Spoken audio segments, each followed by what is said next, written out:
మహారాష్ట్ర ఎన్నికల ప్రచారం ముగింపు దశకు చేరుకుంది. ప్రచారానికి ఇవాళ చివరి రోజు కావడంతో మరిన్ని అన్ని పార్టీలు సుడిగాలి పర్యటనలు చేస్తున్నాయి. ఇప్పటికే మహారాష్ట్రలో ప్రచారం నిర్వహించిన సీఎం రేవంత్ రెడ్డి చివరి రోజు కూడా కొన్ని ప్రాంతాల్లో ర్యాలీలు నిర్వహించనున్నారు. आज महाराष्ट्र राज्य चुनाव प्रचार के लिए आखिरी दिन है। ये आखिरी दिन से पहले ही मोदी जी इस देश छोड़कर विदेशी में दौरा करने के लिए गया हुआ है।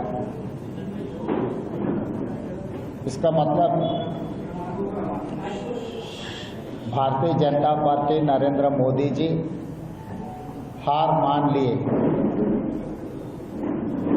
मैदान से भारतीय जनता पार्टी भाग कर गई। और आज मैं कुछ न्यूज़पेपर्स में कुछ एडवर्टाइजमेंट्स भारतीय जनता पार्टी के तरफ से मैं आज देखा था। ये लोग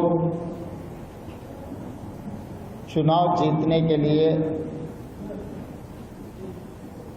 देश को तोड़ने तक आगे जाने वाले हैं, क्योंकि इस देश में कभी कभी गंभीर समस्या आने के बाद देश पूरा इकट्ठा होकर उसका मुकाबला किए। वो बम ब्लास्ट हो या हिंदू मुस्लिम कम्युनल हो या हिंदू क्रिश्चियन कम्युनल हो, ऐसा कुछ भी अगर कुछ तकलीफ आए तो देश पूरा इकट्ठा होकर एक साथ खड़े रहकर ऐसे समस्याओं को मुकाबला किए। मगर 3 बार 11 साल प्रधानमंत्री होने के बाद भी नरेंद्र मोदी जी और भारतीय जनता पार्टी को एक 11 साल में क्या किया, गरीब लोगों के लिए केंद्र सरकार या राज्य सरकार क्या किए, उन लोगों के लिए क्या किया, बोलने के लिए कुछ है ही नहीं। इसीलिए आज फिर ऐसे बम ब्लास्टों के बारे में और कुछ नया नया मुद्दा चर्चा में लाने के लिए कोशिश कर रहे हैं।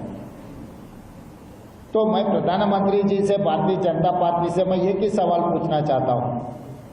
2014 में आप लोग इलेक्शन मैनिफेस्टो में एक बात दिया हुआ है, किसानों का इनकम डबल करने के लिए वादा की है। दूसरी वादा था आप लोग हर साल 2 करोड़ नौकरी देने के लिए वादा किया हुआ है। तीसरी वादा 2022 के अंदर इस देश में जितने भी गरीब लोग हैं, हर गरीब को प्रधानमंत्री आवास योजना में घर देने के लिए वादा किया था। ये तीनों में मैं आज सवाल करना चाहता हूं, किसान को इनकम की बात छोड़ दो, किसान के खिलाफ 3 काला कानून लागू किए और 16 महीना लाखों किसान दिल्ली के अगल बगल में धरना किए, दीक्षा किए।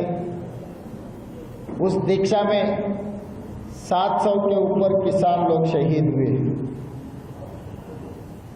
नरेंद्र मोदी जी को काला कानून वापस लेने के अलावा किसानों को माफी मांगना पड़ा।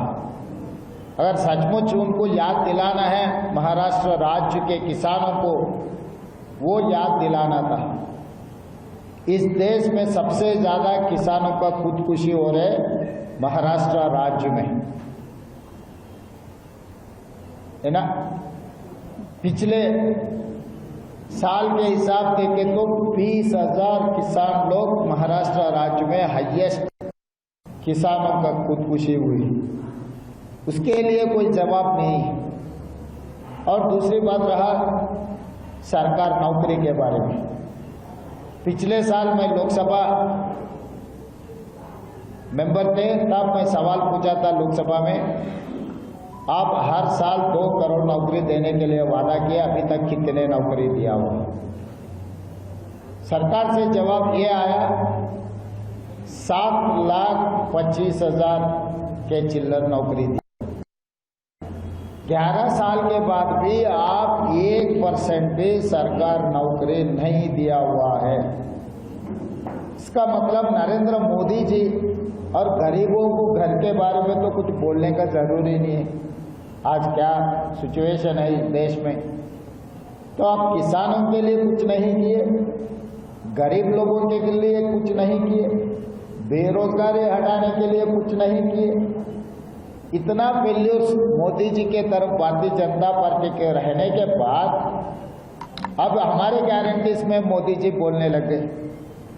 कर्नाटक, तेलंगाना एंड हिमाचल, पिछले बार कर्नाटक के कांग्रेस अध्यक्ष DK शिवकुमार ने साफ साफ कह दिया कर्नाटक में क्या लागू किए। मैं तेलंगाना सरकार के तरफ से मुख्यमंत्री होदा पे मैं आज नरेंद्र मोदी जी और भारतीय जनता पार्टी के नेता लोगों से मैं साफ साफ ये कहना चाहता हूं, अगर सचमुच आपको हिम्मत है तो ये कमिटी फॉर्म कर दे के गवर्नमेंट ऑफ इंडिया से कोई मंत्री और ऑफिसर्स के एक कमिटी तेलंगाना को भेजो आज ही। अगर आने के लिए आपको किराए पैसा नहीं है तो मैं हवाई जहाज भेजूंगा। अब दिल्ली में रहा तो दिल्ली को भेजूंगा, या नहीं तो मुंबई में रहा तो मुंबई को हवाई जहाज मैं भेजूंगा। आप आओ। हम लोग किसानों को वादा किया था 2 लाख कर्जा माफी करने के लिए। 25 दिन में 18,000 करोड़ रुपए, 2 लाख तक 23 लाख किसान परिवारों को हम लोग कर्जा माफी किए। हर किसान का पूरे डिटेल मैं देना चाहता हूं कि कांग्रेस पार्टी ने, राहुल गांधी जी ने, मल्लिकार्जुन खड़गे जी के नेतृत्व में हम लोग जो गारंटी दिया हुआ है, सबसे बड़ा गारंटी किसानों का कर्जा माफी करने का। 2 लाख रुपए तक 25 दिन में 18,000 करोड़ रुपए तेलंगाना राज्य सरकार ने किसानों को माफी किए। हर किसान का खाता आपको डिटेल्स हम देंगे तेलंगाना सरकार के तरफ से। और दूसरी बात रहा सरकार नौकरी। सरकार नौकरी के बारे में अब 11 साल के बाद भी 7 लाख नौकरी नहीं दिया हुआ है पूरा देश भर, पर तेलंगाना सरकार ने 10 महीने में 50,000 सरकार नौकरी दिया हुआ है। तेलंगाना हैदराबाद शहर में LB stadium is quite popular stadium. वो स्टेडियम में हर बेरोजगार को नौकरी मिला है, उनके परिवार के साथ वहां बुला के मैं उन लोगों को अपॉइंटमेंट लेटर मेरे हाथों से उन लोगों को दिया हुआ है। आप एक कमेटी को भेजो, 50,000 लोगों को सबको उसी LB स्टेडियम में मैं जमा करता हूं, आप गिन लो। अगर एक भी कम पड़ा मैं माफी मांगता हूं कांग्रेस पार्टी के तरफ से मुख्यमंत्री होदा पे। और तीसरी बात रहा महिलाओं के लिए RTC बस फ्री राइड। तेलंगाना राज्य में कोने कोने पर कहीं से कहीं भी जाने के लिए, मंदिर से लेकर मां घर तक महिलाओं जाने के लिए RTC बस में 1 पैसा भी हम लोग नहीं ले रहा है।